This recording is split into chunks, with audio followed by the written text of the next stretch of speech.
Hi, I'm Mark Bierke, and welcome to Tabula, where you can find simple lessons for the home cook. I swore off buying store-bought dressings years ago. The reason I don't like them primarily is that they use these thickeners that end up muting the flavors. They use stuff like xanthan gum and cornstarch and sunflower lecithin to make the dressing kind of thickened and come together. And we do want that quality to our dressing. We want it to be thick, but we don't want all these preservatives and the flavors to be muted and not as vibrant as they could be.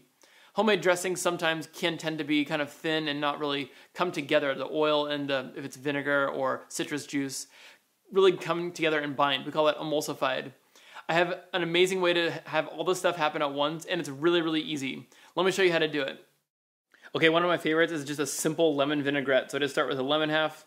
I use my beloved citrus squeezer here. I absolutely adore this thing. Squeezes a ton of juice out of there.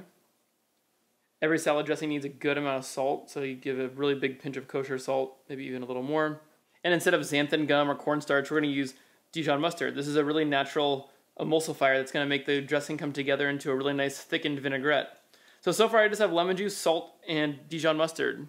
And now the trick is that there's a perfect ratio here of 2 to 1 oil to acid. And the acid could be vinegar or lemon juice like we have here. So I'm just going to measure with roughly 1 finger width of lemon juice in here.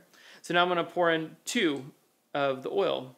So hopefully 2 widths of my finger of oil. There's like 1 and there's 2. And you can always add more later. So start with less. And then I'm just going to put on this lid, put it on really tight, and just shake it vigorously. And as you can see, it immediately came together into a thickened vinaigrette. And now's a good time to taste it. That is really delicious. It's really, really full. Has a lot of acid to it. It's very sour. Has a good amount of salt, and the Dijon mustard comes right through.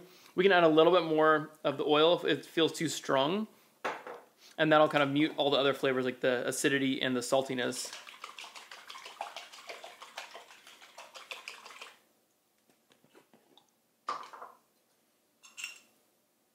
It looks even a little bit thicker this time, and I'm going to taste it one more time.